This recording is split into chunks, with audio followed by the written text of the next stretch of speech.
On the web, everything is a box, literally everything. All the elements, the images, the videos, the paragraphs, the headings, entire sections, everything. And with everything being a box, everything has this box model applied to it. We see the box model consists of the content, the padding, the border, and the margin. The margin creates extra space around an element, which is used to push other elements away. Next is the border.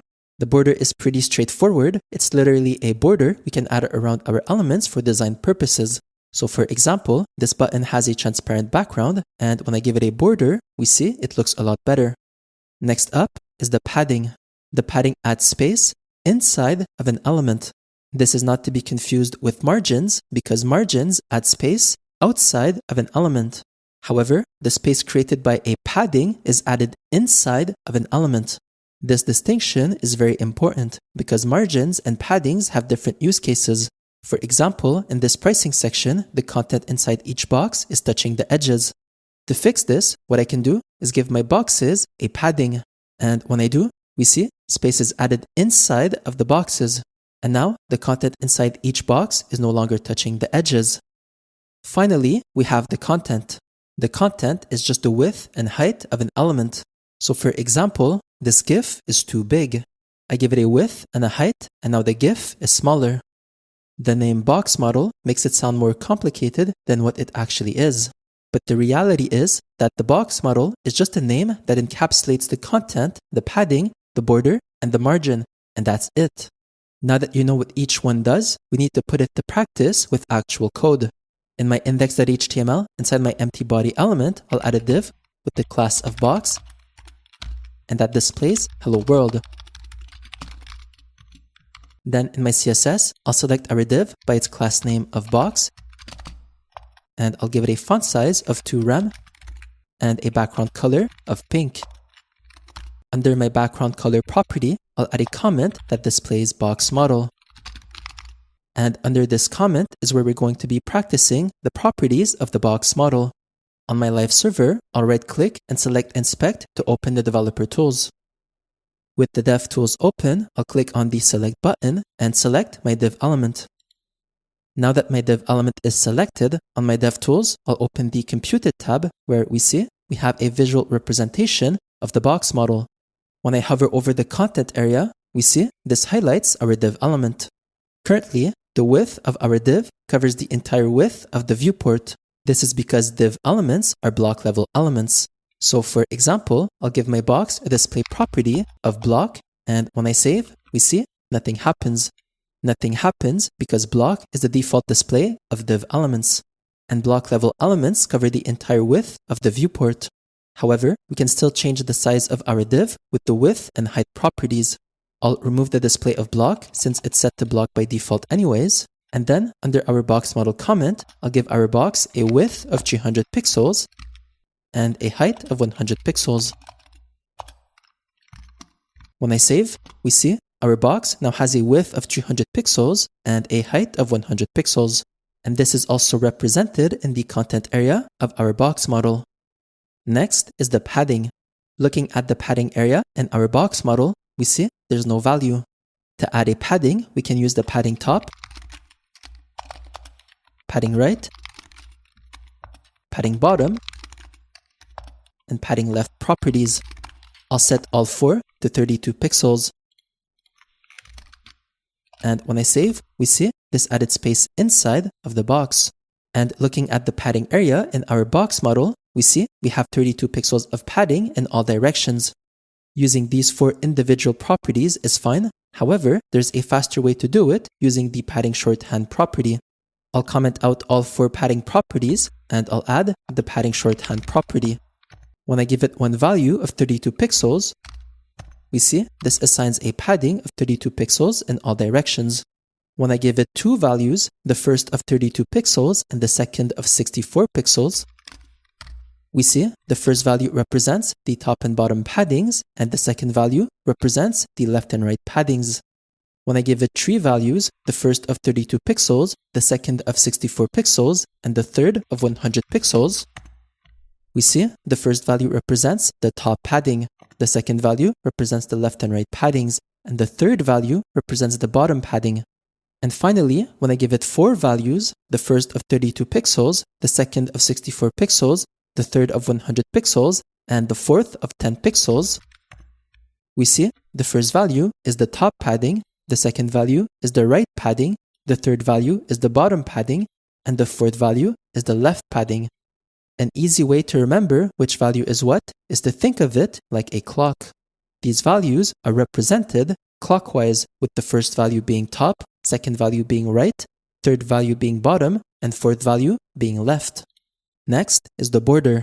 I want to add a border to my div element. To do so, all I have to do is give my div element the border property. The border property takes in 3 values. The first value is the size of the border. I'll set it to 5 pixels. The second value is the style of the border. I'll set it to solid. And the third value is the color of the border. I'll set it to black.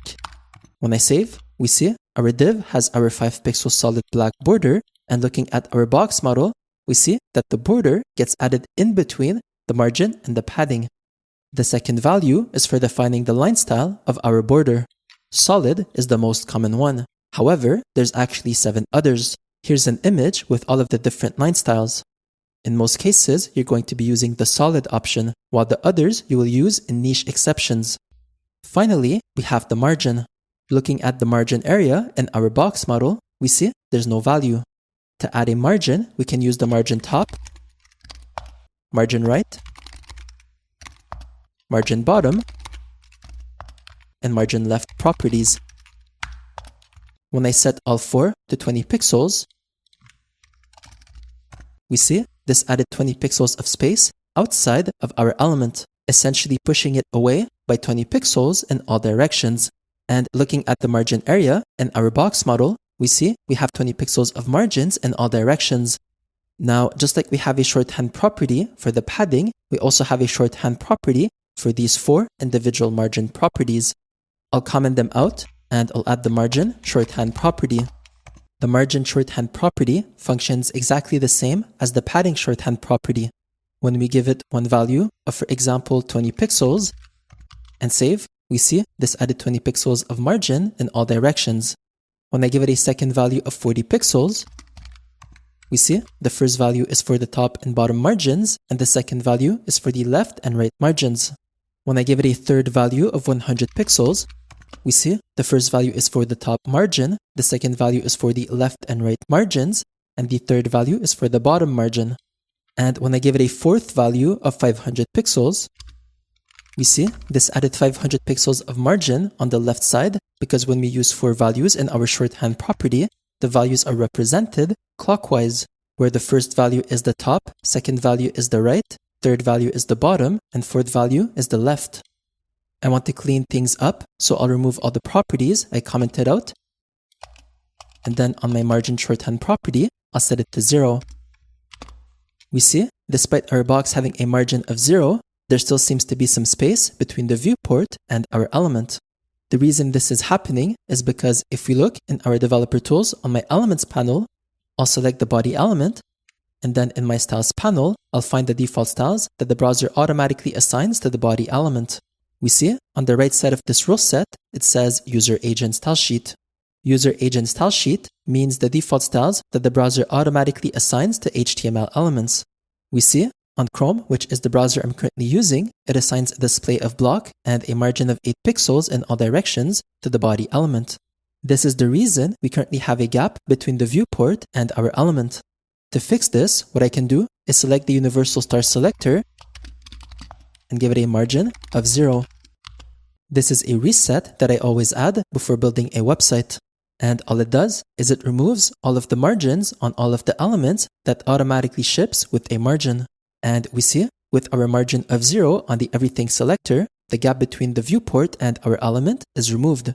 As a side note, you should make sure that you create this rule set at the top of your CSS file for specificity reasons, so that you don't overwrite the margin you purposely add on elements like the margin we're adding on our box, for example. Furthermore, while we're at it, we can also add the padding of 0 on our universal star selector to reset the padding on all elements that automatically ship with some padding. This is also a common reset I add before building a website. By now, you probably understand that the box model is just a name that is used to refer to the content, the padding, the border, and the margin. Content, padding, border, and margin together is the box model. However, there is something quite annoying about the box model. If I were to ask you definitely, what is the size of our div? You would probably say that our div has a width of 300 pixels and a height of 100 pixels, like we defined in our CSS. However, this is wrong. When we give a value to the width and height properties, this defines the size of the content area in our box model. We gave our width a value of 300 pixels and our height a value of 100 pixels. And looking at our box model, we see the content area has a width of 300 pixels and a height of 100 pixels. However, the content area isn't the entire div. Both the padding and the border are inside the div. Only the margin is outside.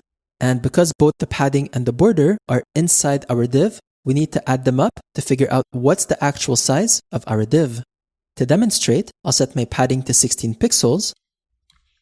And now our content area has a width of 300 pixels. Our padding has 16 pixels on both the left and right sides. And the border has 16 pixels on both the left and right sides. To figure out the actual width of our div, we need to do some math and do 300 plus 16 plus 16 plus 5 plus 5, which equals 342. Our content area has a height of 100 pixels, our padding has 16 pixels on both the top and bottom, and our border has 5 pixels on both the top and bottom. The math for this is 100 plus 16 plus 16 plus 5 plus 5. This equals 142.